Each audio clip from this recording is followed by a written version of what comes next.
So you mentioned about the process applying to Yeah. Professional Diving Academy Yeah. and the money you spend. Yeah.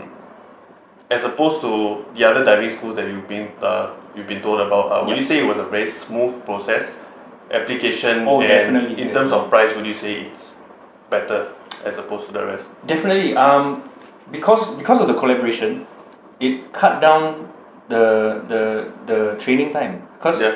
if I go through other courses like in other schools, it would have taken about maybe 2 months to get the same course. But because of the KBA and PDA collaboration, I only need to do the course in 3 weeks, and it was fraction of the price. Instead of paying 8,000 just for the course, I'm only paying 3,000 for the course, and then the rest are all adds up my budget. So I save money, a lot of money, and time, especially time. Yeah. Okay. Prior to even enrolling for the course, right, I'm sure they have some prerequisites. Can you help us to break it down step by step? What are some of the things one would have to do if they wanted to apply for this course as well? Yeah, so when you register for the course itself on their website, they will have this whole list of prerequisites. The firstly, you have to have your at least a recognized diving certificate.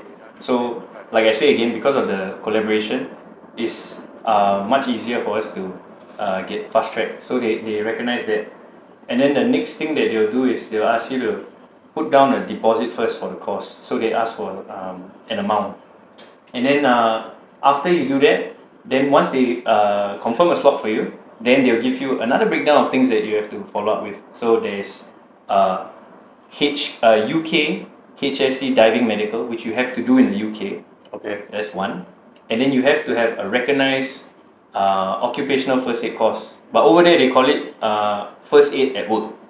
Yeah. Okay. Yeah, and then the next thing you have to have oxygen provider cert, also recognized. So if you have some of those that are recognized, you even if you're not sure, you just submit them by scanning, and then you submit it, and then they will see whether it's approved.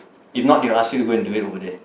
Yeah, and then they also lastly they also have to get you to go and do a they call it a medical assessment. So you go to any GP, any doctor locally, and then you just give them the form. They will ask you to print out a form that is also provided by the diving school over there, and then you just bring it to your doctor, and then he'll just go through.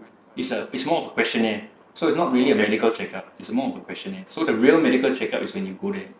Yeah. So I had to book the medical checkup there, which was you have to follow. They have a list in HSC website. They have a list of approved medical doctors. So I had to go through that list and see which was the most convenient for me.